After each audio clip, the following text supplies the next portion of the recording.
Oi, bem-vindas ao Divandas Emocionadas, meu primeiro canal no YouTube e, se tudo der certo, o último.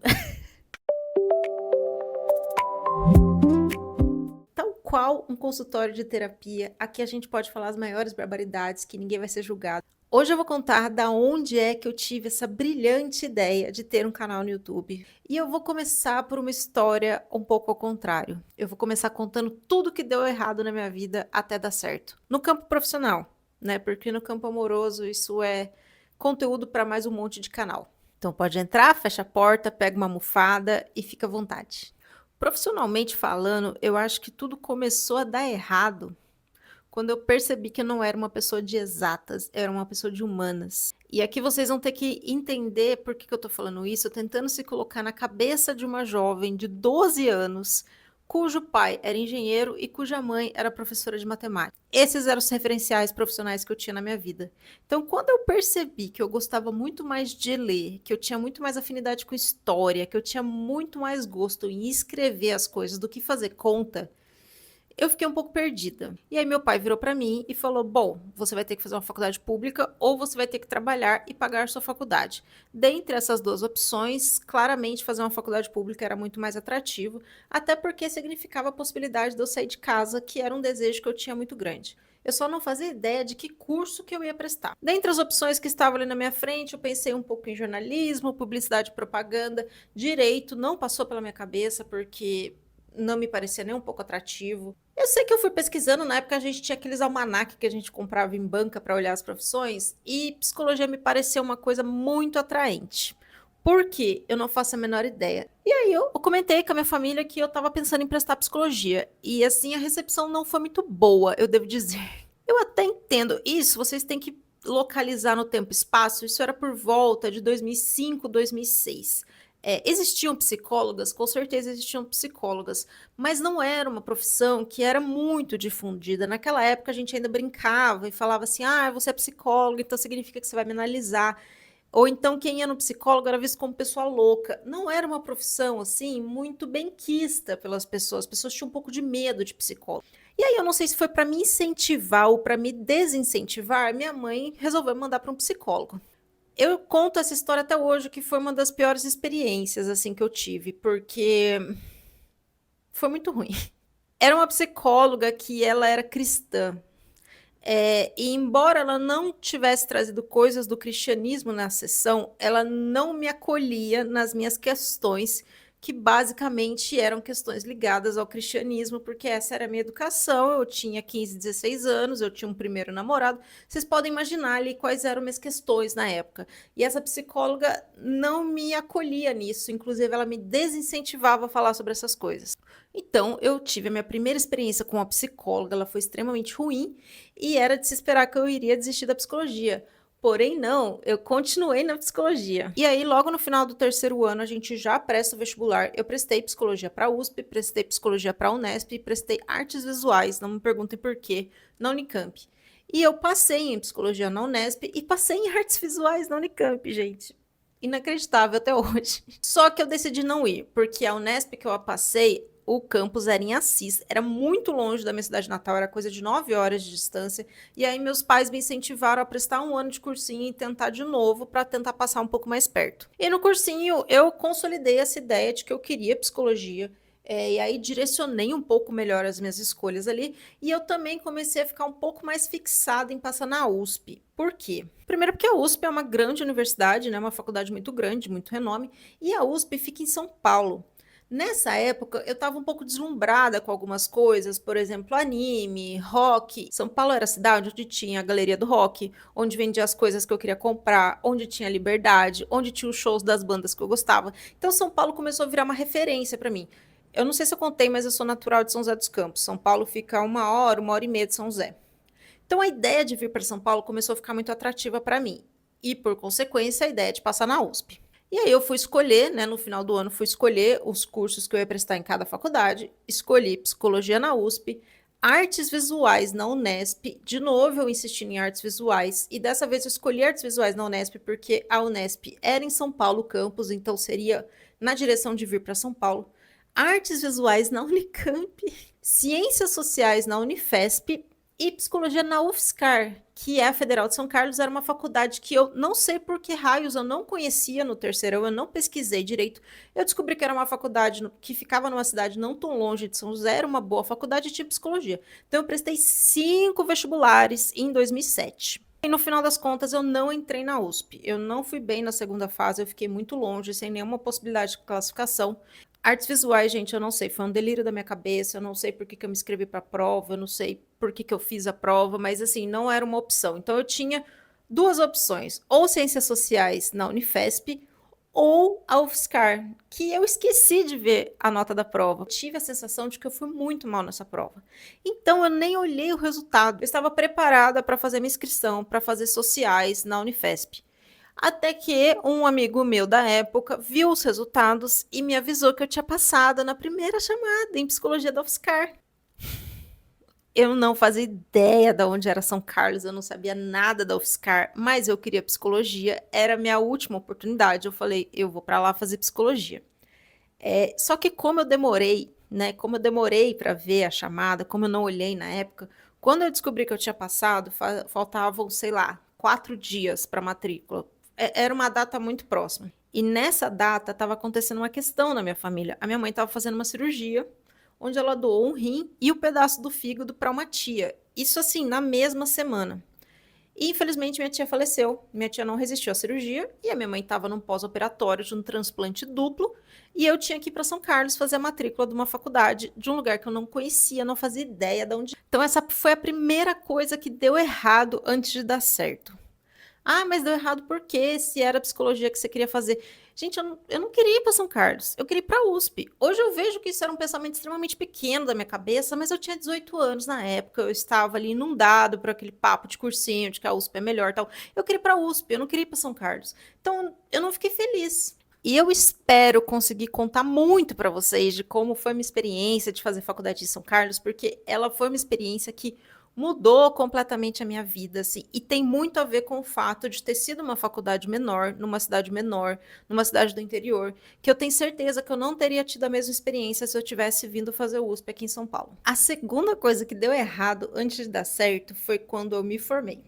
Antes de chegar perto do meu último ano de faculdade, eu já estava desesperada, porque eu sabia que aquela vida de universitário iria acabar, que eu ia ter que começar a trabalhar. Eu não fazia ideia do que eu ia fazer, eu não fazia ideia de como começar a procurar emprego, mas eu sabia que eu precisava ganhar dinheiro, porque, né, meus pais me ajudaram até aquele momento. Eu tenho mais 3 irmãos mais novos do que eu, então eu sabia que tinha uma galera vindo, né, para fazer faculdade, para ter seu momento ali de suporte. Então eu precisava vazar. Então, ali no meu último ano, eu comecei a estudar para residência, que era uma coisa que eu tinha muita vontade de fazer, né? Eu gostava da ideia de trabalhar no SUS, fazer a residência era uma boa opção. Comecei a estudar, tinha um processo de residência que era lá da UFSCar, que era em saúde da família. Eu peguei os editais dos anos passados, peguei a bibliografia e comecei. Sentei a bunda na biblioteca e comecei a estudar. Quando chegou ali para agosto, que era a época que deveria sair o edital para aquela residência, saiu a má notícia. Aquele ano não ia ter vaga de residência. Eu sei que assim, no final do meu último ano de faculdade, que foi em 2012, eu prestei ali umas 3 residências, não passei nenhuma. E aí minha única opção foi voltar para São José dos Campos, para casa dos meus pais, viver ali e estudar para alguma coisa, mandar currículo para alguma coisa, e sei lá. Nessa época saiu um concurso que era para a Unifesp, lá de São José dos Campos. Era um concurso para psicólogo, tinha uma vaga. E no dia que eu fui prestar o concurso, eu encontrei uma veterana minha, muito querida, e a gente conversou ali, e era um concurso meio diferenciado, tinha a prova, né, teste, e depois teve uma prova dissertativa. E eu senti que eu fui muito bem. Eu me dou muito melhor em escrita do que em outras formas de avaliação, né? Eu senti que eu fui muito bem naquela prova. Eu senti que, putz, né, eu tinha dado o meu máximo ali. Eu realmente dei o meu máximo.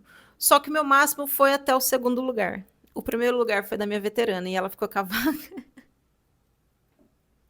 E aí, gente, essa experiência foi logo que eu voltei para São José, logo que eu comecei minha vida ali de formada, teve esse concurso e teve essa notícia da segunda vaga.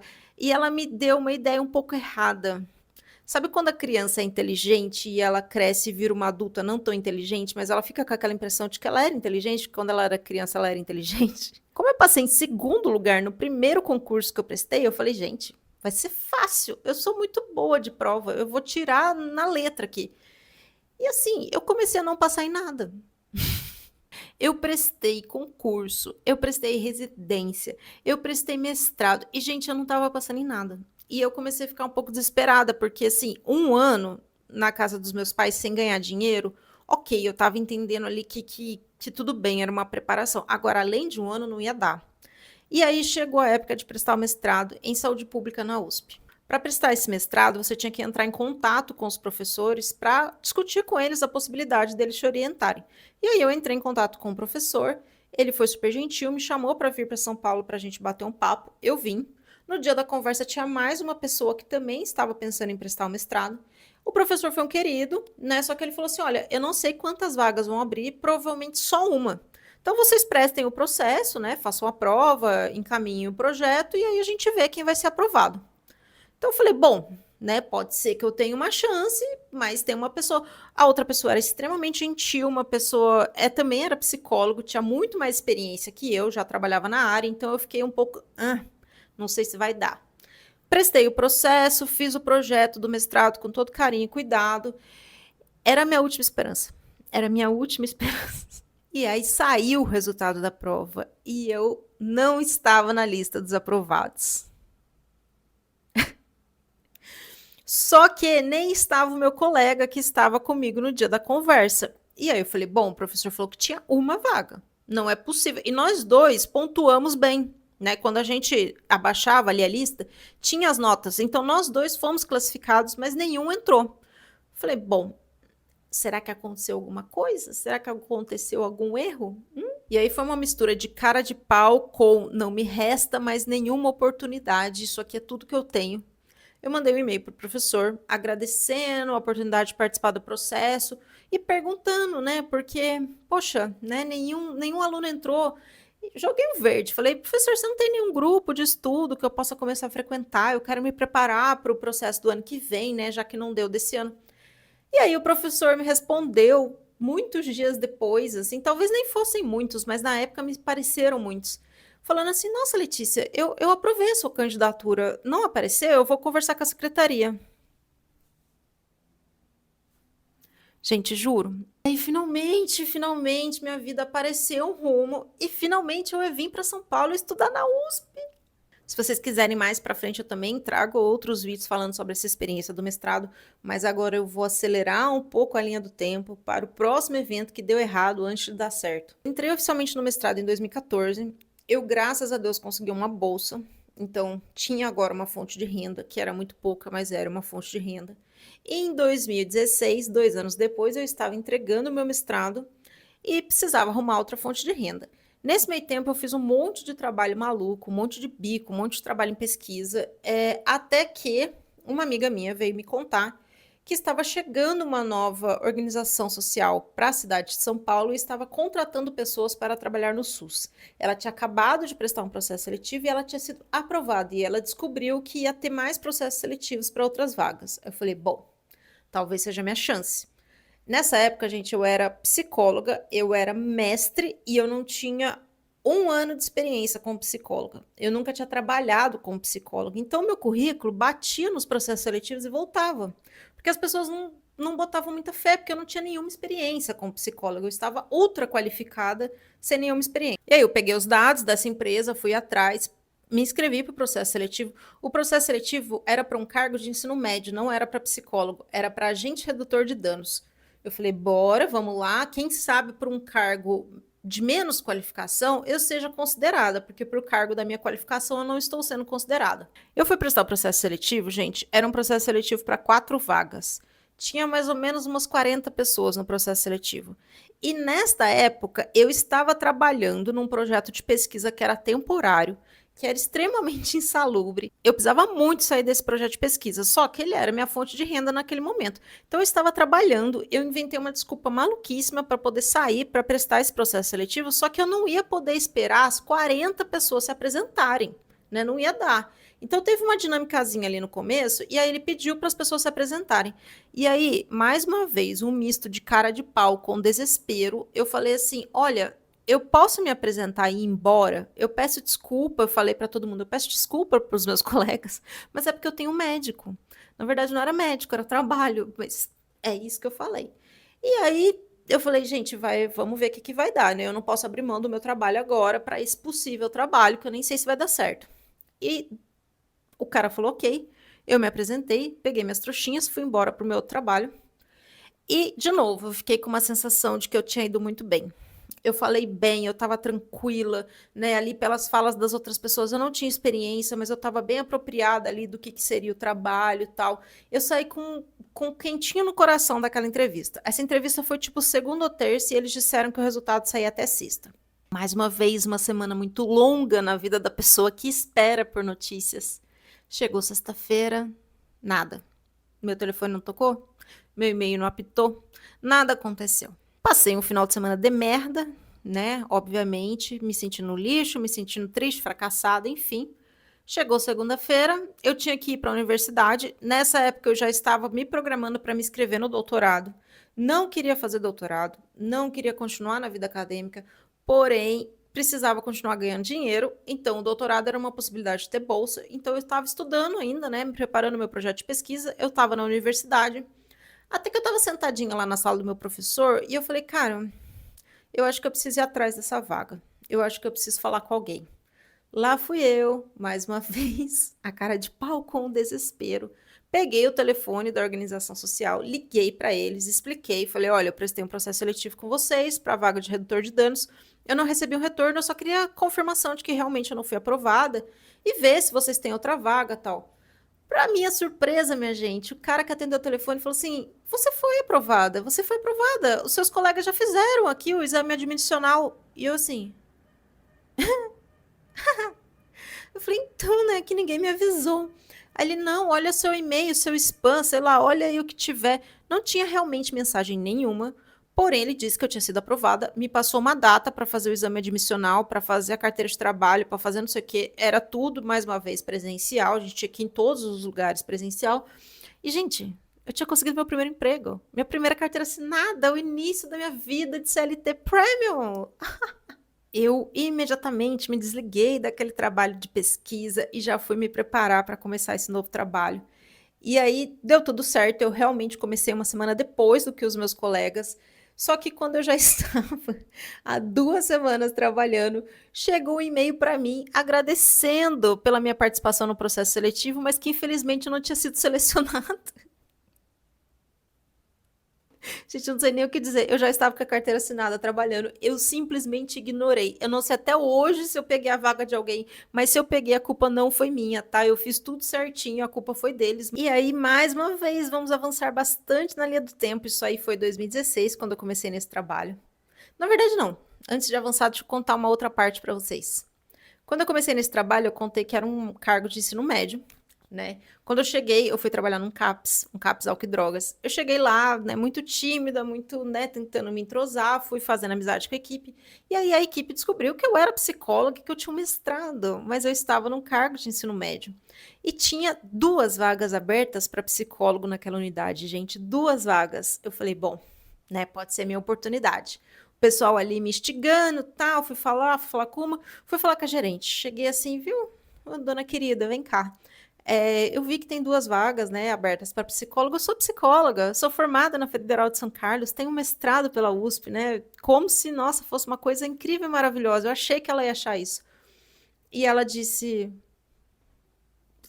ela fez assim, falou: isso não é comigo, quem resolve isso é o RH. Agora a gente vai fazer um salto de 2016 para 2024, que foi o período inteiro que eu fiquei no SUS. Mais uma vez, se vocês gostarem, comentarem aqui e interagirem com esse vídeo, com este canal, eu posso contar depois num outro vídeo minha experiência completa como trabalhadora do SUS. Em 2024, gente, eu era gerente. Gerente, entendeu? Aquela querida que não quis me dar a vaga de psicólogo no começo, mal sabia ela que eu ia virar gerente. Pois bem, em 2024 eu era gerente e eu estava o quê? Eu estava burnoutada, maluca, totoca das ideias. Muito bem, depois de uma pandemia, não é mesmo? Depois de uma série de coisas que aconteceram. Eu estava maluca, gente, mas eu estava terapeutizada, entendeu? Eu estava terapeutizada, eu estava firme ali na terapia, eu estava ali forte junto com a minha psicóloga, eu comecei a dizer não para as coisas. Comecei a dizer não, comecei a me colocar, comecei a indicar para as pessoas quais eram os lugarzinhos dela, quais não eram os meus lugarzinhos. E aí, em março de 2024, eu sou mandada embora. Parece uma grande tragédia, por isso que é coisas que deram errado para dar certo, porque óbvio que deu errado, porque é a minha fonte de renda, né? Era a minha fonte de renda, era tudo que eu tinha. Eu tinha acabado de assinar um contrato para comprar um apartamento. Tinha acabado, gente. A sorte é que eu consegui cancelar pelo financiamento, eu não paguei multa, porque senão a multa era caríssima. Mas é isso, eu fui mandada embora.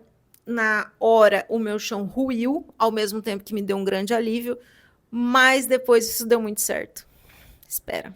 E eu esqueci de contar um negócio no meio desse caminho, eu me empolguei nessas puladas do tempo, gente. Em 2021, né, na pandemia, eu já estava dando sinais de estafa mental, né? Trabalhadora do SUS, pandemia, acho que vocês podem linkar uma coisa com a outra, né?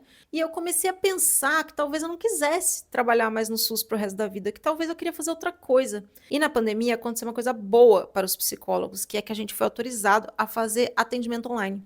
Isso antes não era uma realidade para os psicólogos. Então, por mais que eu gostasse da clínica e tivesse vontade de clinicar, a ideia de ter que alugar uma sala enquanto eu tenho um trabalho no SUS, pagar uma sublocação e tentar achar paciente era inviável, a gente não tinha condições. Mas atendendo remoto, isso começou a parecer possível. Em 2021, eu inaugurei uma página no Instagram, Letícia Menezes Psi, e comecei a produzir conteúdo ali na miúda, como quem não quer nada, vamos ver se aparece um paciente ou outro. Então, voltando agora para 2024, eu fui mandada embora, porém, eu já estava aquecida na minha clínica. Eu tinha paciente suficiente? Não tinha. Eu estava ganhando o suficiente? Obviamente que eu não estava. Porém, eu já tinha uma página de divulgação que já estava ali, né, com alguns seguidores. Eu acho que eu já tinha mais de 10 mil seguidores. Eu já estava com uma certa prática, eu estava atendendo ali há 2, 3 anos. Falei, bom, agora eu vou ser psicóloga clínica, gente, então agora vai dar certo. E essa coisa de produzir conteúdo, ela é muito doida, né? Para mim foi uma profissão nova que eu desenvolvi. Não é uma coisa que é natural de mim, não é uma coisa que é tranquila, não é uma coisa que é óbvia para mim. Eu tive que aprender a mexer nas ferramentas, né, para fazer posts, eu tive que aprender sobre algoritmo, eu tive que aprender sobre engajamento. E aí a gente chega neste momento de agora, em 2026, julho de 2026. Por que que eu estou abrindo um canal no YouTube?